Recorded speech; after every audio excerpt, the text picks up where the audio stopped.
وبالله إلى الله إن الله بصير بالعباد. أستغفر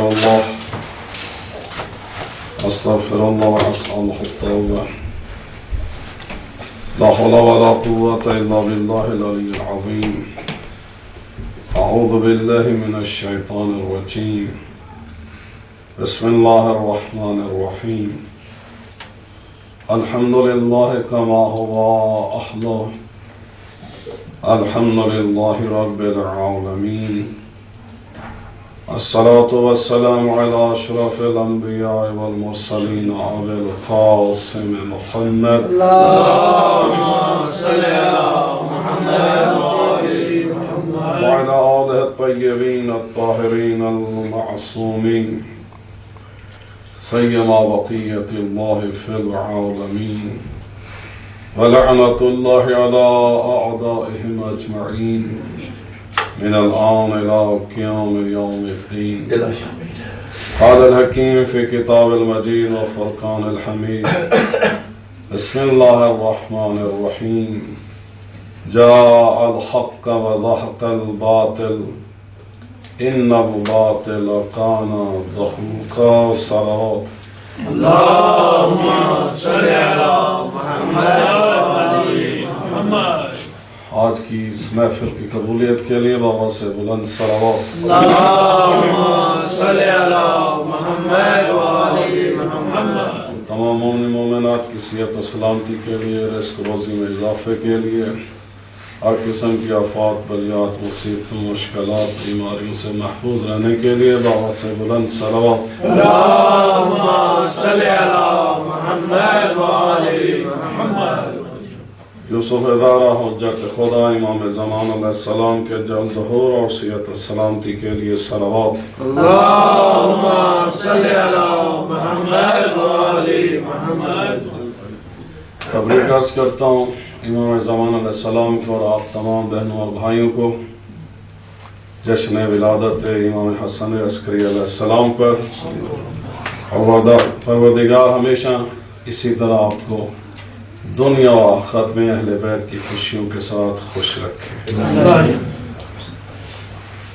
سورہ بنی اسرائیل یا سورہ اسراء چیپٹر 17 اور ورس نمبر 81. بہت خوبصورت سی آیت اور ہم سب کے لیے نمونہ عمل بھی اور نمونہ آزمائش بھی کہ پروردگار نے جب فرمایا جاء الحق وزهق الباطل کہ حق آ گیا اور باطل مٹ گیا. جب پروردگار نے سب سے پہلے نہ زمین تھی نہ زمان تھا نہ مکین تھی نہ مکان تھا نہ ہوا تھی نہ چرند تھے نہ پرند تھے نہ آفتاب تھا نہ مہتاب تھا نہ فرشتے تھے نہ جن تھے نہ انسان تھے. جب کچھ بھی نہ تھا تو سب سے پہلے خالق کل نے اپنے محبوب محمد مصطفیٰ صلی اللہ علیہ وسلم جب آپ کے پاک نور کو خلق کیا تو اللہ نے یہی کہا جاء الحق. اور پھر جب پروردگار نے ہزارہ سال کے بعد چاہا کہ اس نور مصطفیٰ اور نور مرتضیٰ کو صلب حضرت آدم علیہ السلام میں منتقل کیا جائے تو جب پہلے حق آیا تھا تو کچھ نہ تھا. اب جب حق کو اس زمین پر پروردگار منتقل کرنا چاہتا تھا تو اس وقت فرشتے بھی تھے جن بھی تھے اور وہ حضرت آدم علیہ السلام بھی تھے کہ جن کے صلب کے اندر جب پروردگار نے نور مصطفیٰ کو رکھ دیا تو اس وقت بھی پروردگار نے یہی فرمایا جاء الحق. حق آ گیا. اب جب حق آیا تو ذات پروردگار یہ چاہتی تھی کہ جہاں جہاں حق ہو ہر چیز اس حق کے ساتھ ہو جائے، اور جو بھی حق کے سامنے ٹکرائے گا، حق کے سامنے تکبر کرے گا، حق کا دشمن بنے گا، تو پروردگار نے کل بھی اسے رسوا کیا اور آج بھی اسے رسوا کرے گا، اور قیامت تک باطل کو رسوا کرتا رہے گا۔ صلوات اللہم صلی علی محمد وعلی محمد۔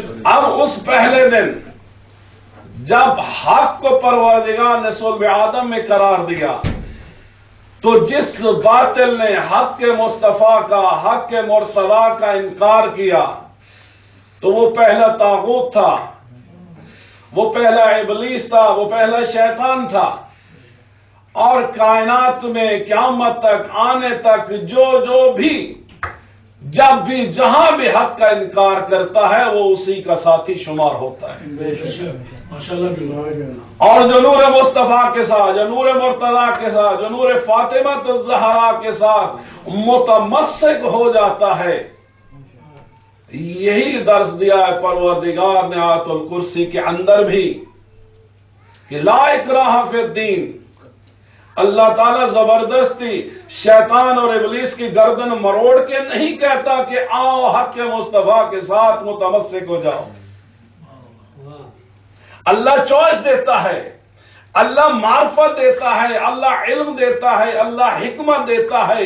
اب جو شخص بھی اپنی عقل کی بنیاد پر، علم کی بنیاد پر، حکمت کی بنیاد پر نور مصطفیٰ کا متمسک ہو جاتا ہے اور چناؤ کر لیتا ہے، تو اللہ اسے معراج عطا کر دیتا ہے، اور جو نور مصطفیٰ کو چھوڑ دیتا ہے اللہ اسے باطل کا ساتھی شمار کرتا ہے۔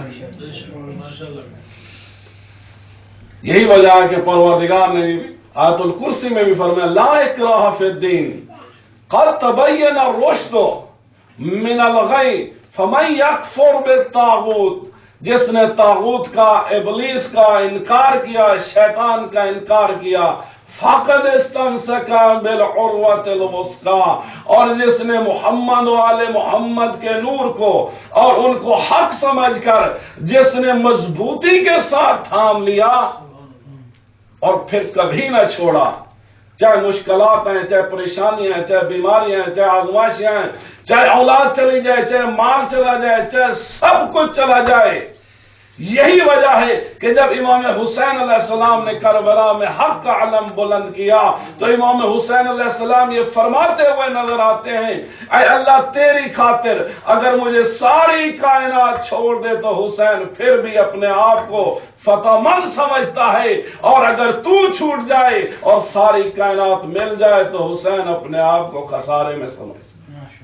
نعرہ حیدری، نعرہ صلوات، اللہم صلی علی محمد وعلی محمد۔ اب یہ حق جب پروردگار نے نور مصطفیٰ اور نور مرتضیٰ کی شکل میں اپنے نور کو، حق کو ان عظیم ہادیان انسانیت کی صورت میں بھیجا، تو ایک حق پروردگار نے اپنے گھر کی صورت میں سرزمین مکہ پر قرار دیا۔ جب حضرت آدم علیہ السلام ایک طرف سے ان پنج تن پاک کے انوار کو حق کی صورت میں اٹھائے ہوئے تھے، اور دوسری طرف سے اللہ نے حکم دیا آدم کو کہ جہاں وہ نور ہے وہاں پہ بیت اللہ تعمیر کیا جائے۔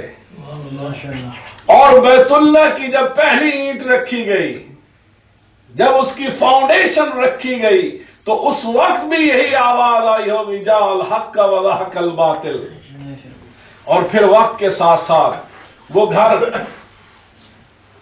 مٹتا گیا یا گرتا گیا، پھر اس کی تعمیر نو جب ابراہیم بت شکن نے کی حضرت اسماعیل کے ساتھ، اس وقت بھی یہی کہا گیا کہ ابراہیم کی صورت میں بھی حق آ گیا، اسماعیل کی صورت میں بھی حق آ گیا، لیکن ان کے بعد اس اللہ کے گھر میں اللہ کے غیروں نے ڈیرا ڈال لیا، اللہ نے اپنے غیروں کو اس گھر سے نکالنے کے لیے پھر اسی حق کو بھیجا جس حق کو ابتدائے انسانیت میں صلب آدم میں قرار دیا تھا۔ اب ایک طرف نور مصطفیٰ آ گئے، دوسری طرف نور مرتضی آ گئے، تو دونوں نے مل کے آ کے اللہ کے گھر کو اللہ کے غیروں سے پاک کیا۔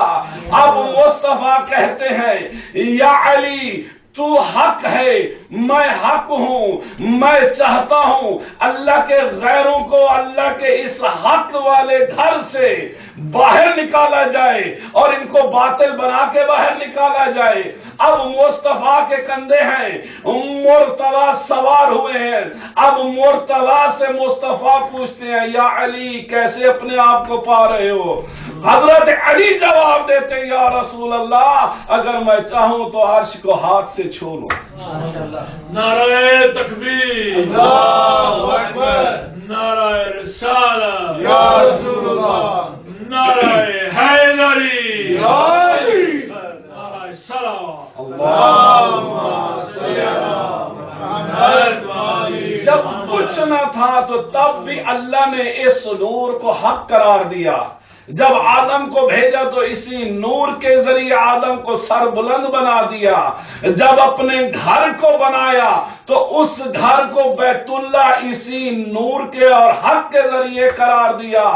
اور پھر مصطفیٰ نے کئی بار فرمایا علی مع الحق والحق مع علی، اللہم ادر الحق حیث ما دار۔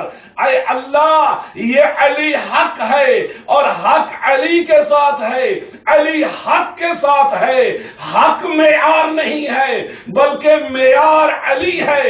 جہاں علی ہوگا چاہے وہ عرش پہ ہو تو وہ علی ہے، چاہے وہ فرش پہ ہو تو وہ علی ہے۔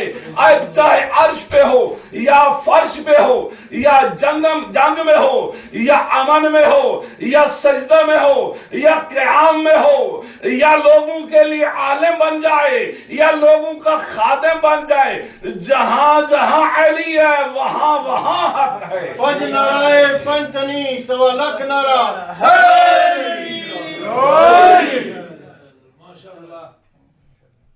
اب پروردگار نے علی کی صورت میں، مصطفیٰ کی صورت میں جس نور کو حق قرار دیا،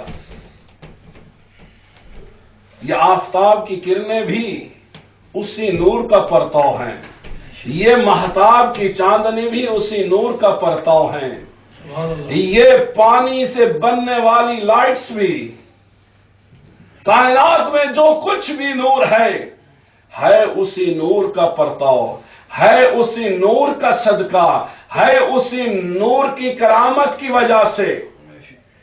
کیوں؟ اللہ کہتا ہے میں نے وہ لوگ ان فی ذالک لآیات لقوم یتفکرون، اللہ کہتا ہے کہ یہ اللہ کی آیات ہیں، یہ اللہ کی نشانیاں ہیں جو کبھی نور کی صورت میں، کبھی روشنائی کی صورت میں، کبھی انسان کے ان ٹولز کی صورت میں نظر آتی ہے کہ جس کے ذریعے انسان ہدایت حاصل کرتا ہے۔ اللہ کہتا ہے یہ نشانیاں ان کے لیے ہیں جو فکر کرتے ہیں، اور جو فکر نہیں کرتا، جو ہر روز اپنا کچھ وقت اللہ کی کائنات میں، اللہ کی صفات میں، اللہ کی مخلوق میں، اور خصوصاً اللہ نے جس چیز کو حق قرار دیا ہے، جو شخص اس چیز میں فکر نہیں کرتا وہ کبھی بھی حق کا ساتھ نہیں دے سکتا۔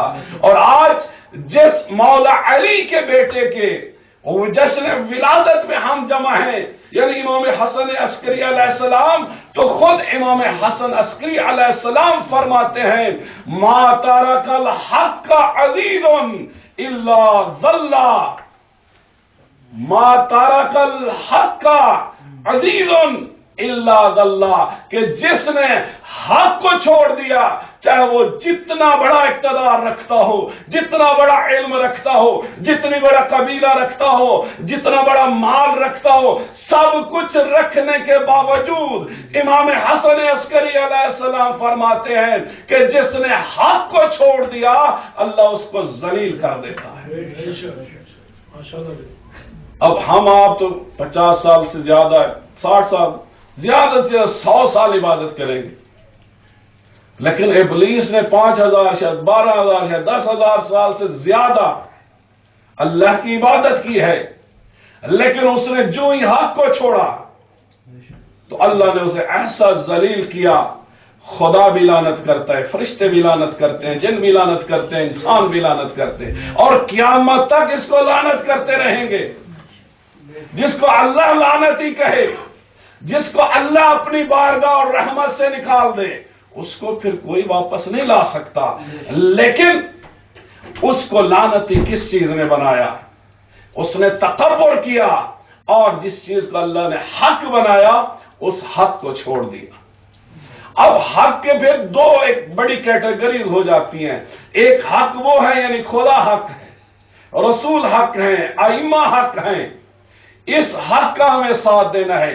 اور دوسرا حق مومنین کا ایک دوسرے پر حق ہوتا ہے، رشتہ داروں کا ایک دوسرے پہ حق ہوتا ہے، میاں بیوی کا، والدین کا، بچوں کا، ہمسایوں کا، ان تمام انسانوں کے ایک دوسرے پر، حتیٰ کہ جانوروں کے حقوق ہیں، پودوں کے حقوق ہیں، بہت ساری چیزوں کے ہم انسانوں پر حقوق ہیں۔ جب ہم ان کا بھی خیال رکھیں، اور اس حق کو اور ان کا خیال تبھی رکھ سکیں گے جب اس اصلی حق کے ساتھ متمسک ہو جائیں گے۔ اگر اس حق کو چھوڑ دیں تو انسان ظالم بن جاتا ہے، انسان متکبر بن جاتا ہے۔ کبھی وہ ہزاروں کے ہزاروں انسانوں کو قتل عام کر کے اس کو پرواہ نہیں ہوتی، قاتل بننے کے بعد، ظالم بننے کے بعد، فاسق بننے کے بعد، فاجر بننے کے بعد اس کو پرواہ نہیں ہوتی اس نے کیا کیا۔ کیوں؟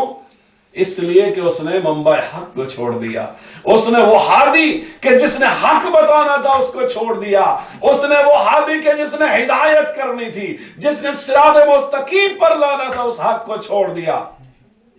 لہذا اگر ہمیں دنیا کے، اور یہ بھی ضروری ہے اس لیے کہ اگر انسان اس حق کا انتخاب کر لے لیکن ان حقوق کو ادا نہ کرے تو تب بھی چھٹکارا نہیں ہے۔ لیکن ان حقوق پر انسان عمل تبھی کر سکتا ہے جب اللہ کی طرف سے توفیق ہو، محمد و آل محمد کی کرامت اور سایہ ہمارے سر پر ہو، جب امام ہمارے ناظر ہوں، جہاں جہاں ہم بٹکیں فوراً کھینچ لیں، کیونکہ اللہ سمیع بصیر ہے، اللہ سمیع علیم ہے، وہ جانتا ہے، وہ ہمارے پل پل کی خبر رکھتا ہے۔ یہی وجہ ہے کہ ہادیوں کو حق بنا کر بھیجا، اور کبھی بھی ہم انسانوں کو بغیر حق کے، بغیر ہادی کے نہیں چھوڑا۔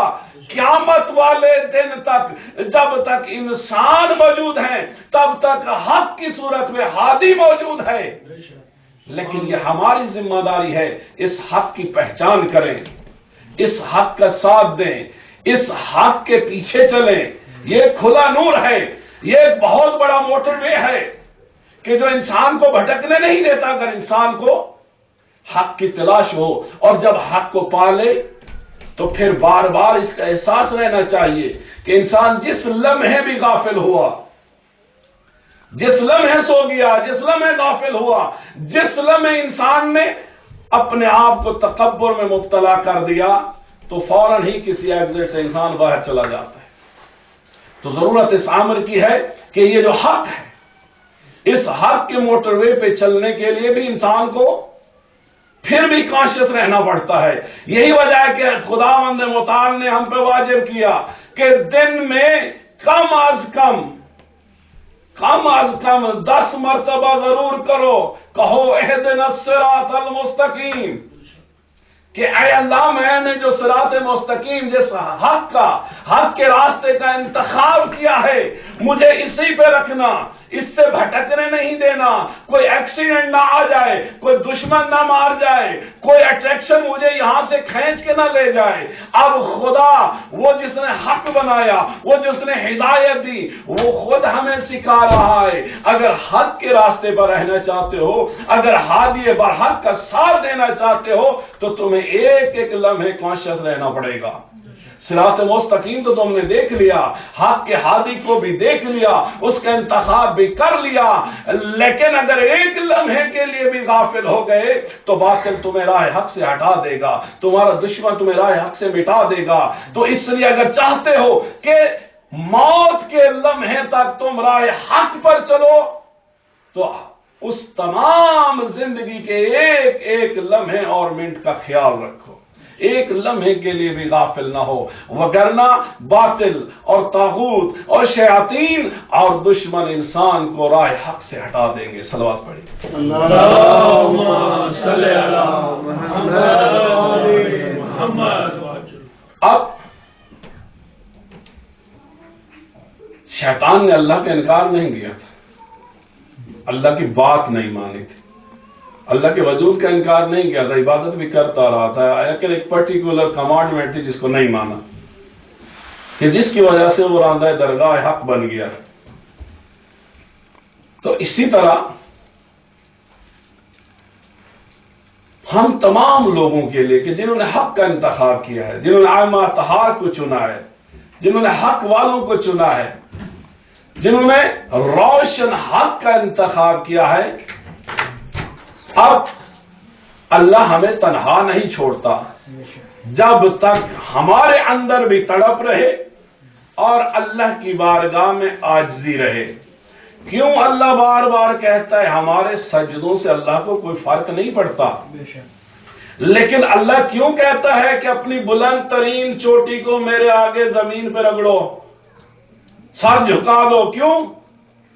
کہ جس طرح ابلیس کے اندر تکبر آ گیا تھا اسی طرح تمہارے اندر بھی تکبر نہ آ جائے، جس طرح اس نے بھی حق کو چھوڑ دیا اسی طرح تم بھی حق کو نہ چھوڑو۔ حق پر قائم رہنے کے لیے ایک بات جو ضروری ہے وہ کیا ہے؟ عزت و انکساری ہے، ہمبلنس ہے، کہ انسان ہمیشہ اپنے آپ کو محمد و آل محمد کے آگے پست سمجھے، عاجز سمجھے، اور جس طرح خدا آبزرور ہے، ہر چیز کو جانتا ہے اور دیکھ رہا ہے، اسی طرح اللہ نے جتنے ہادی بھیجے ہیں، اب وہ ہادی جو تمام کائنات کے لیے ہیں، ان تمام ہادیوں کی اپروچ بھی ہے اور وہ آبزرو بھی کر رہے ہیں، وہ دیکھ بھی رہے ہیں۔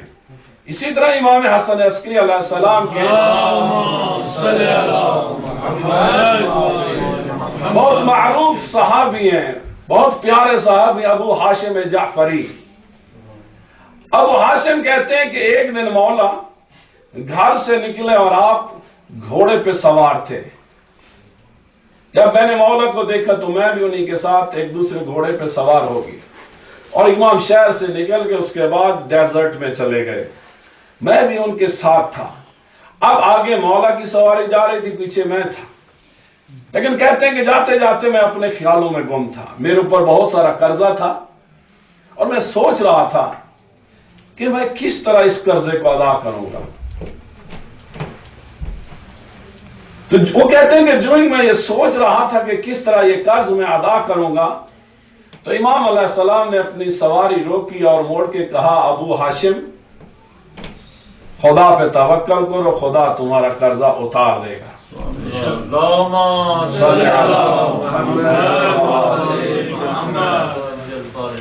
کہتے ہیں تھوڑی دیر ہم آگے چلے تو امام علیہ السلام کے ہاتھ میں جو تازیانہ تھا، امام علیہ السلام نے جھک کے، سواری پہ ہے، سواری بھی جا رہی ہے، تو امام علیہ السلام نے جھک کے اس تازیانے سے زمین کے اوپر لکیر کھینچی اور مجھے حکم دیا کہ ابو ہاشم نیچے جاؤ، جو کچھ ہے اسے اٹھا لو اور چھپا لو۔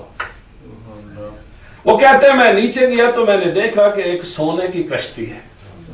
سبحان اللہ، رسول اللہ نے فرمایا کہ میری اہل بیت کشتی نوح کی مانند ہیں، جو سوار ہو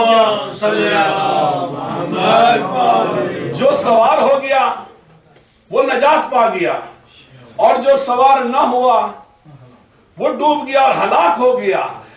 اب وہی کشتی نوح کی مانند وہ اہل بیت رسول، اب ان کا چاہنے والا مشکل میں تھا، ابھی تک سوال بھی نہیں کیا تھا، سوچ رہا تھا کہ میرا جو قرض ہے کس طرح ادا ہوگا۔ اب اہل بیت رسول نے ان کو مشکل سے نکالنے کے لیے وہ جو خود کشتی نوح کی مثال ہے، انہوں نے ان کی مشکل حل کرنے کے لیے بھی، اب ابو ہاشم کہتے ہیں میں جب نیچے اترا تو میں نے کیا دیکھا کہ ریت کے اندر جہاں مولا نے لکیر لگائی ہے، خط کھینچا تھا، اس کے اندر ایک سونے کی کشتی پڑی ہے۔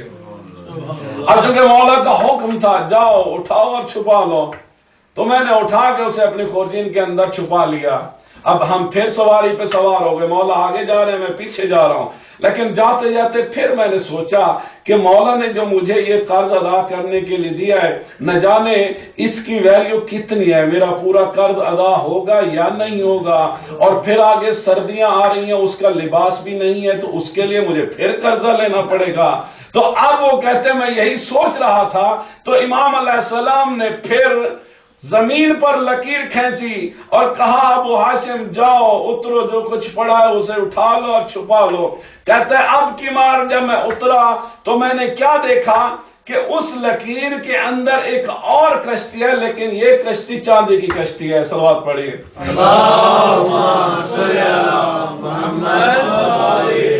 اب وہ کشتی بھی انہوں نے لے لی اور چھپا لی۔ اب مولا آگے گئے اور اس کے بعد شاید کوئی کام نہیں تھا مولا سوائے ان کی حاجت پوری کرنے کے لیے، اور کوئی کام بھی نہیں تھا مولا کا، اس لیے کہ مولا تھوڑی دیر آگے جانے کے بعد پھر واپس آ گئے۔ اب یہ سونے کی کشتی اور چاندی کی کشتی انہی کے پاس ہے۔ کہتے ہیں میں نے گھر جا کے اس سونے کا اس کو تولا، اس کا حساب کیا، تو نہ 1 پاؤنڈ اس کی ویلیو زیادہ تھی نہ کم تھی، جو میرا پورے کا پورا قرض تھا وہ سونے کی کشتی سے ادا ہو گیا۔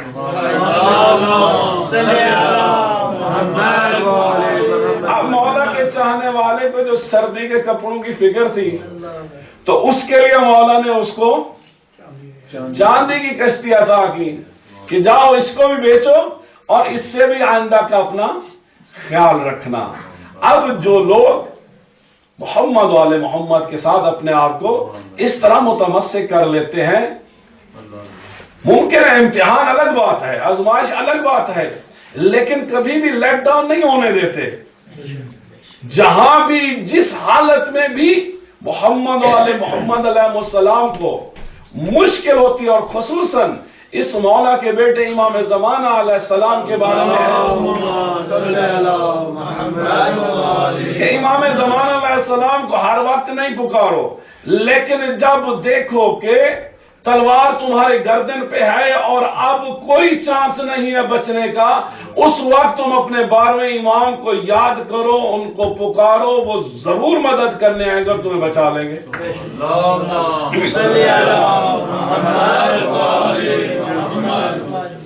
اور بالکل یہی چیز خود میرے ساتھ بھی پیش آ چکی، یعنی ہم 3 آدمی تھے، اب اس میں 2 آدمی کے لیے وہ مشکل ہو گئی، لیکن مولا نے بچا لیا۔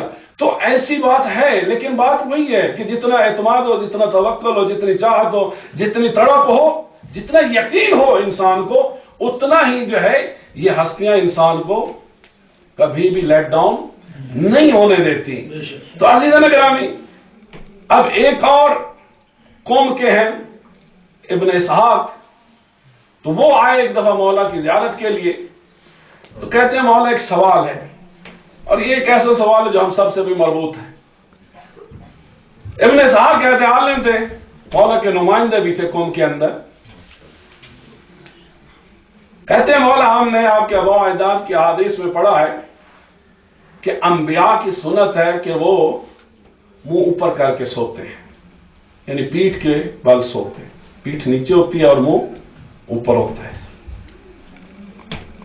مومن کی نشانی یہ ہے کہ وہ رائٹ سائڈ پہ سوتا ہے، منافق کی نشانی یہ ہے کہ وہ لیفٹ سائڈ پہ سوتا ہے۔ اور ویسے بھی جو ہارٹ جو ہے وہ لیفٹ سائڈ پہ ہے، اگر لیفٹ سائڈ پہ انسان سوئے تو ہارٹ کی پمپنگ میں اور سرکولیشن کے لیے وہ اتنا اچھی طریقے سے ہارٹ کام نہیں کرتا کہ جتنا آپ اگر دوسری سائڈ پہ سوئیں تو آپ کی سرکولیشن بھی جو اب آپ سو رہے ہوتے ہیں تو ٹھیک ہو رہی ہوتی ہے۔ تو منافق جو ہے وہ لیفٹ سائڈ پہ سوتا ہے، اور جو شخص منہ کے بل سوتا ہے، یعنی منہ نیچے کر کے پیٹھ اوپر کی طرف، تو وہ شیطان کو فالو کرتا ہے۔ تو کہتے ہیں مولا کیا یہ حدیث صحیح ہے؟ تو مولا فرماتے ہیں ہاں صحیح ہے۔ تو وہ کہتے ہیں مولا پریشانی میرے لیے یہ ہے کہ اس حدیث کو جاننے کے بعد میں نے ہمیشہ کوشش کی ہے کہ میں رائٹ سائڈ پہ سوؤں، لیکن مجھے کبھی بھی رائٹ سائڈ پہ سونے کے بعد نیند نہیں آتی، میں کیا کروں؟ صلوات پڑھی۔ اللهم صل على محمد وآل محمد۔ پتہ نہیں آپ میں سے بھی کسی کے ساتھ یہ چیز پیش آئی ہو یا آتی ہو کہ مولا میں چاہتا ہوں کہ میں رائٹ سائڈ پہ ہی سوؤں، یعنی دائیں کروٹ سوؤں، لیکن مجھے نیند نہیں آتی، میں کیا کروں؟ اب دیکھیے کہ مولا کیا فرماتے ہیں۔ مولا کہتے ہیں ایسے کرو کہ تم اپنے دونوں ہاتھ لباس کے اندر لے جاؤ، اور خود مولا نے اپنے دونوں ہاتھ بھی اپنے یہ جو عبا ہے اس کے اندر لے گئے، اور وہاں سے اپنے دائیں ہاتھ سے ان کے بائیں سائڈ کو اور بائیں ہاتھ سے ان کی دائیں سائڈ کو مولا نے مس کیا لباس کے اندر سے، اور پھر وہ کہتے ہیں کہ میں جتنا عرصہ بھی زندہ رہا مجھے کبھی رائٹ سائڈ پہ لیفٹ سائڈ پہ جتنی بھی میں کوشش کرتا، اس سے پہلے کیا تھا مجھے نیند ہی لیفٹ سائڈ پہ آتی تھی، لیکن اس کے بعد جس دن سے مولا نے مجھے ٹچ کیا، مسا کیا میرے باڈی کا، اس کے بعد میں جتنا بھی بائیں کروٹ پہ پڑا رہتا مجھے کبھی نیند نہیں آتی تھی۔ اب یہ دیکھیے کہ جسم کے اندر اتنی بڑی تبدیلی، اب چاہے سائیکالوجیکل چینج ہو یا فزیکل چینج ہو یا جو بھی چینج ہو، یا ایمان کے حوالے سے ہو یا نورانی کچھ بھی ہو، ایک ٹچ کرنے سے مولا نے وہ سب کچھ بدل کے رکھ دیا۔ تو اب ان واقعات کو سنانے کا مقصد کیا ہے کہ ہمیں اپنے وہ ہستیاں، وہ ہادی، وہ ائمہ طہار کے جن کو اللہ نے حق بنایا، جن کو نور بنایا، اب ان انوار سے یہ سورج کی روشنی ہے، اور سپیڈ آف لائٹ جو ہے وہ 300,000 کلومیٹر پر سیکنڈ طے کرتی ہے۔ امام کائنات میں کہیں بھی ہو، امام ہے نور، جہاں سے بھی آپ فریاد کر رہے ہیں آپ کی فریاد ان تک پہنچ رہی ہے، اور اگر مصلحت ہو تو وہ فوراً اس کو ٹھیک بھی کر دیتے۔ ہمیں کیا کرنا ہے؟ ہمیں دونوں چیزوں کے لیے تیار رہنا ہے۔ ایک ائمہ طہار سے تمسک بڑھانا ہے، یعنی اس طرح یہ تمسک ہو انفصام علیہ کہ اس میں کبھی پھر دراڑ نہ آئے، پھر یہ جو محبت کی رسی ہے، یہ عشق کی رسی ہے، اطاعت کی رسی ہے، یہ کبھی ٹوٹنے نہ پائے۔ یہ نہیں ہے کہ جب میں بیمار ہوں تو کہوں یا فاطمہ الزہرا یا امام زمانہ مدد کر، اور جب میں ٹھیک ہو جاؤں تو اس کے کہوں کہ یا ابلیس۔ ہوتا ہے، ایسے ہی ہوتا ہے، جب مال آ جاتا ہے انسان خدا اور اہل بیت کو بھول جاتا ہے، اور اس کے بعد ڈھونڈتا ہے کس کس گناہ پہ میں مال خرچ کر سکتا ہوں۔ جب انسان بیمار ہو جائے، پریشانی ہو جائے، پھر دم درود وظیفے سارا کچھ شروع ہو جاتے ہیں۔ مومن کا کام یہ ہے کہ وہ چاہے بیمار ہو یا صحت مند ہو، چاہے وہ بوڑھا ہو یا جوان ہو، چاہے وہ جس حال میں بھی ہے، آسانی میں ہے یا مشکل میں ہے، ہر حال میں اپنے آپ کو خدا اور محمد والے محمد سے متمسک رکھے، اس رشتے کو کبھی نہ توڑے۔ اور یہ رشتہ، اب یہ رسی ایسی نہیں ہے کہ جیسے جانوروں کے گلے میں رسی ڈالی ہوئی ہوتی ہے یا زنجیر ڈالے ہوتے ہیں یا پٹیاں ڈلی ہوئی ہوتے ہیں، ایسا نہیں ہے۔ یہ رسی کیا ہے؟ یہ رسی عبادت کی رسی ہے، یعنی وہ شخص جو اللہ نے واجب کیا ہے اس کو ادا کرتا ہے، جو مستحب ہے اس کی کوشش کرتا ہے۔ اس کا مطلب ہے he is not breaking that rope، وہ رشتہ مضبوط ہے، ابھی ہے۔ جس دن انسان اللہ کی عبادت چھوڑ دیتا ہے تو اس کا مطلب ہے اللہ اور اس کا تعلق ختم۔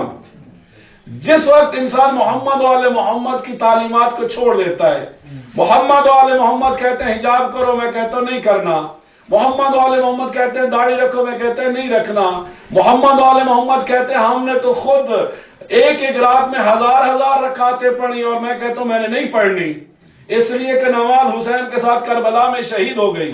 تو جب انسان ایسی باتیں کرتا ہے تو نہ انسان کا خدا سے تعلق ہوتا ہے نہ محمد والے محمد سے ہوتا ہے۔ تو ہمیں کیا کرنا ہے؟ اپنے آپ کو ہر حال میں حق سے جدا نہیں کرنا۔ یہی صراط مستقیم ہے، یہی حق ہے، یہی خدا کا راستہ ہے، یہی محمد والے محمد کی محبت اور چاہت ہے کہ ہم اپنے آپ کو ہمیشہ ان کی محبت میں متمسک رکھیں، جو وہ چاہتے ہیں وہ کریں، جن سے وہ روکتے ہیں ان سے رک جائیں۔ تو پھر آپ خود دیکھ سکتے ہیں کہ کائنات میں جب بھی جہاں بھی آپ کو ان کی ضرورت پڑے گی، آپ کہیں گے السلام علیکم یا ابا عبداللہ، فوراً آپ کو جواب ملے گا۔ آپ کہیں گے السلام علیکم یا صاحب العصر والزمان، فوراً آپ کی مدد ہوگی۔ تو انشاءاللہ ہم سب کو کوشش کرنی چاہیے ان محبتوں کو، ان رشتوں کو، اس تمسک کو زیادہ سے زیادہ مضبوط کریں۔ بسم اللہ الرحمن الرحیم، اللہم کن لولیک الحجۃ ابن الحسن صلواتک علیہ وعلی آبائہ فی حاضر الساعۃ وفی کل ساعۃ ولیا وحافظا وقائدا وناصرا ودلیلا معینا حتی تسکنہ ارضک طوعا وتمتعه فيها برحمتك یا ارحم الراحمین۔ پروردگارہ شب عید، شب رحمت، پروردگارہ ہمارا دنیا کا دستور ہے کہ بڑے چھوٹوں کو عیدی دیتے ہیں، ہم جیسا چھوٹا کوئی نہیں تو جیسا بڑا کوئی نہیں۔ پروردگارہ شب عید میں جو کچھ تو ہمارے لیے بہتر سمجھتے وہ عیدی عطا فرما۔ پروردگارہ قلب نازنین امام زمان علیہ السلام کو شاد و خوشنود فرما، ہمارے مولا کا جل ظہور فرما، ان کی زیارت سے مشرف فرما، ان کے یاران و انصار میں شامل فرما۔ اے اللہ ہمیں ویسا بنا دے جیسا تو چاہتا ہے۔ اے اللہ ہم سب کو خلوص اور تقوی اور ایمان اور توکل کی دولت سے مالا مال فرما۔ پروردگارہ ہم سب کو اپنی بہترین نعمتیں عطا فرما۔ پروردگارہ دشمنان کے شر سے، ابلیس کے شر سے، شیاطین کے شر سے محفوظ فرما۔ ہم سب کے درمیان اتحاد و اتفاق و محبت کو زیادہ فرما۔ ہم سب کو حج و زیارات نصیب فرما۔ پروردگارہ بحق محمد والے محمد جو بیماروں نے شفا دے، جو پریشان ان کی پریشانیاں دور فرما۔ پروردگارہ بحق محمد والے محمد تمام حاضرین بہنیں اور بھائی، ان کی جو حاجات ہیں بحق امام سجاد علیہ السلام، بحق امام حسن عسکری علیہ السلام، پروردگار ان کی حاجات کو اسی لمحے اور آج کی رات برلا۔ پروردگار بحق محمد وآل محمد جو بیماروں نے شفا یابی عطا فرما۔ وہ مومنین مومنات مرحومین جن کا انتقال ہو گیا، ہمارے رشتہ دار، والدین، ان سب کو اپنے جوار رحمت میں جگہ عطا فرما، اور خصوصاً جن کے لیے کوئی دعا کرنے والا نہیں، بحق امام حسن عسکری علیہ السلام، اللہ ان کو اپنی رحمت میں مشمول فرما، ان کے تمام صغیر و کبیرہ گناہ معاف فرما، ان کی قبروں کو اپنی رحمت سے بھر دے، اللہ ان کے اگر کوئی عذاب ہے تو اسے اٹھا لے۔ اللہم صلی علی محمد وعلی محمد وعجل